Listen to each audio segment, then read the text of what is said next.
الحمد لله نحمده ونستعينه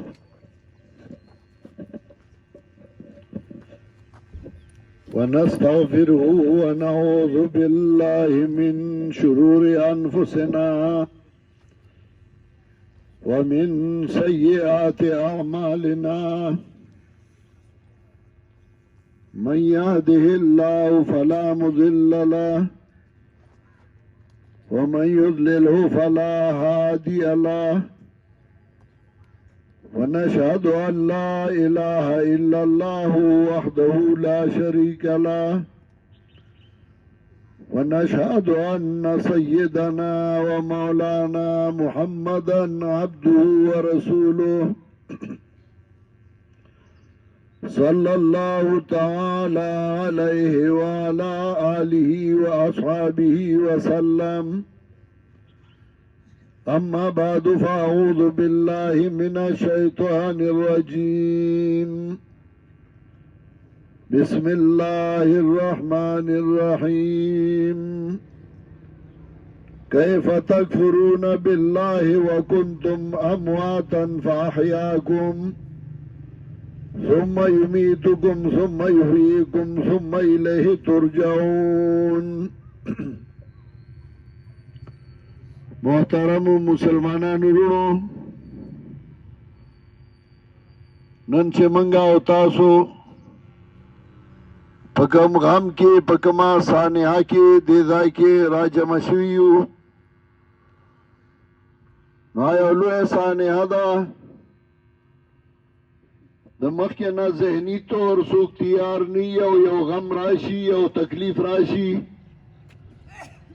نو غم او تکلیف بیا داسي چې برداشت کول ډېر مشکل شي او ګران شي. هغه څوک چې برداشت کولی شي چې په هغوی باندې د الله رحم و کرمي، د الله مهرباني او د هغوی په زړه باندې پټای ولګوي، نو هغوی غم برداشت کړي او د هغې صله بیا الله هغوی له ورکوي. حدیث کې راځي چې کله یو انسان وفات شي، د هغه مور او پلاري غمجني په تکلیفي د هغه ساه واخیستی شي، نو کله چې ملائک هغه الله دربار کې لاړ شي، نو الله ته تپوس کوي اخذتم ریحانة قلب عبدی، تاسو زما د بنده د زړه هغه خوشبويي واخیسته؟ نو هغوی ورته وایي آو. نو الله موږ ته د ښکاره کولو لپاره هغوی ته وایي فماذا قال عبدي، زما بنده څه وایي؟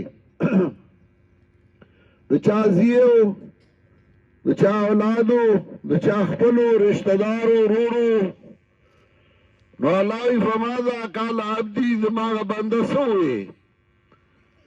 نو ملائک ورته وایي استرجع، هغه وایي انا لله و انا الیه راجعون، موږ هم د الله یو، موږ به هم الله څخه ځو. نو الله هغوی ته وایي اشهدوا بانی قد غفرت له، تاسو په دې ګواه شئ چې ما د هغه ټول ګناهونه معاف کړل.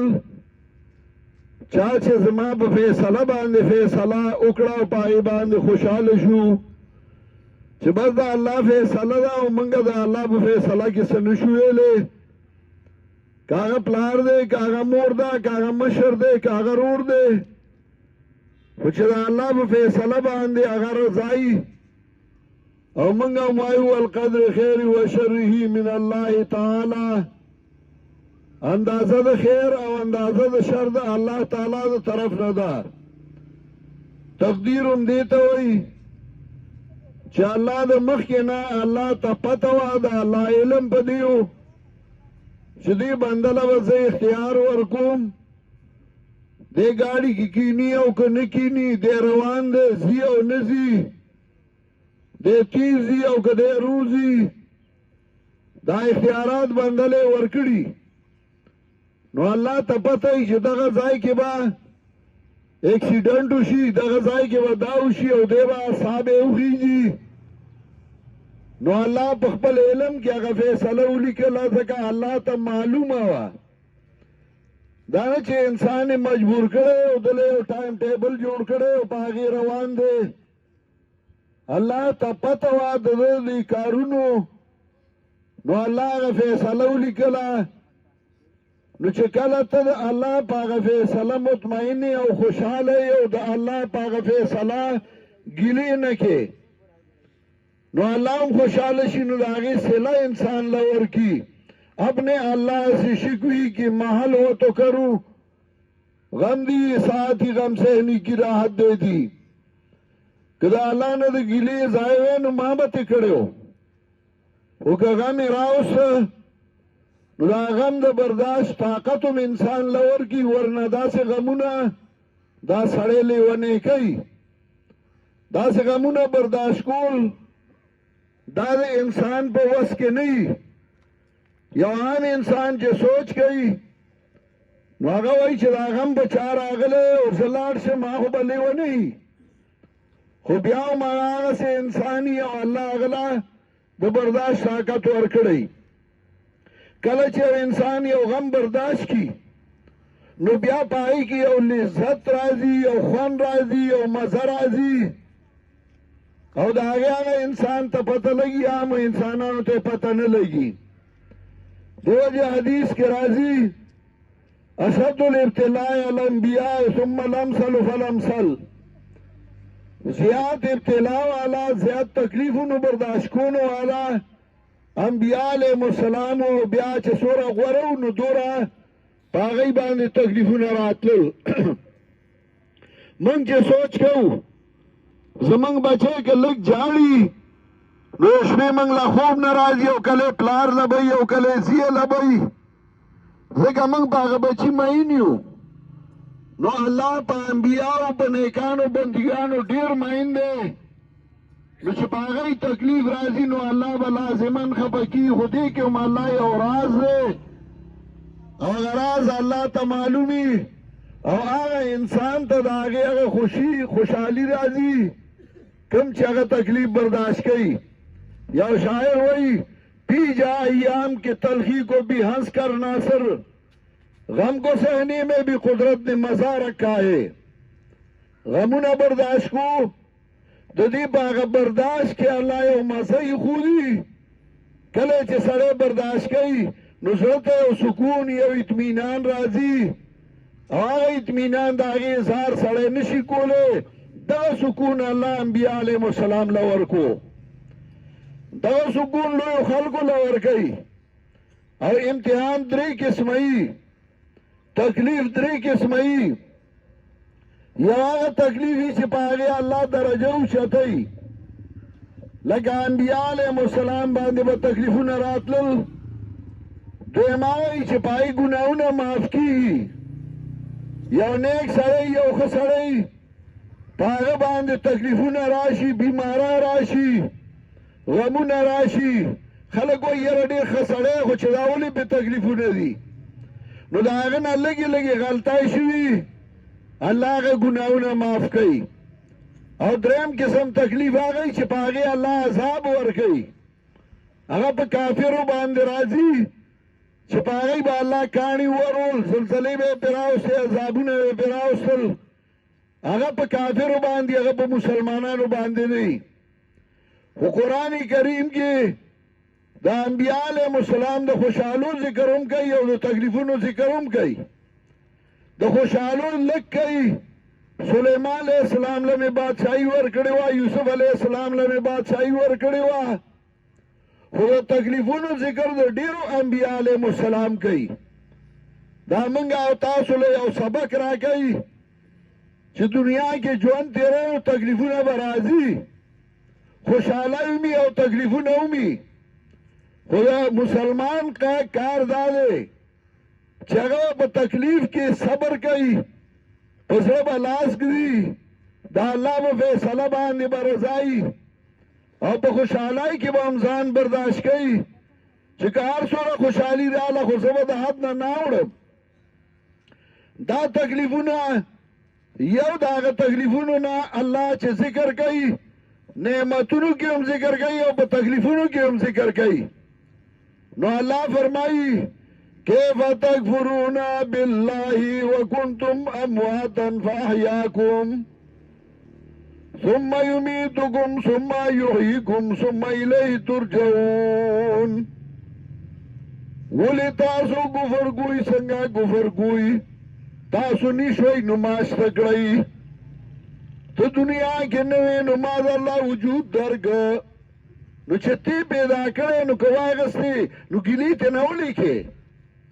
پیدا کړی هم هغه وي واغستې هم هغه یو سړی غنم ریبي هم او غنم کري هم الله رب العزت درله وجود هم درکه او الله واغستې هم.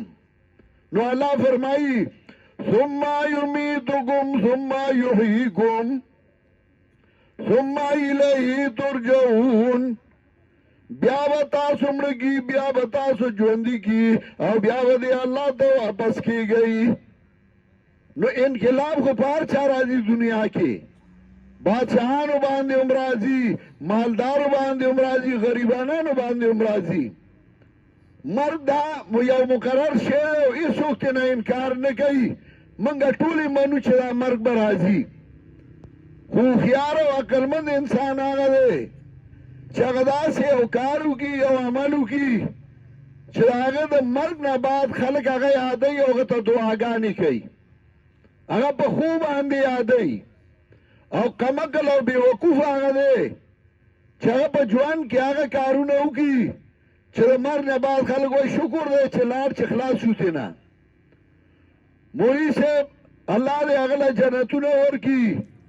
هغه یو عالمي جماعت چې هغه د توحید او سنت خدمت کوي، د قرآن خدمت کوي، د هغې امیر د ضلع بونیر وړوکی سړی نه و، د قرآن او سنت خادم و، د توحید او سنت خادم و او په دې نوم باندې دنیا نه لاړ. نن چې ملګري خلک یو بل ته اطلاع کوي وایي د بونیر د اشاعت و توحید و سنت امیر وفات شوی دی، د بونیر د اشاعت و توحید و سنت ناظم اعلی وفات شوی دی. دا یو لوی مقام دی، یو لوی حیثیت دی. په یو ښه لاره باندې لاړ، په یو ښه کار یو ښه میشن باندې لاړ، د توحید او سنت په کار باندې لاړ. او یاد ساتئ څوک چې هغه خپل عمل صحیح کړی د هغه اولاد الله نه دي خراب کړي.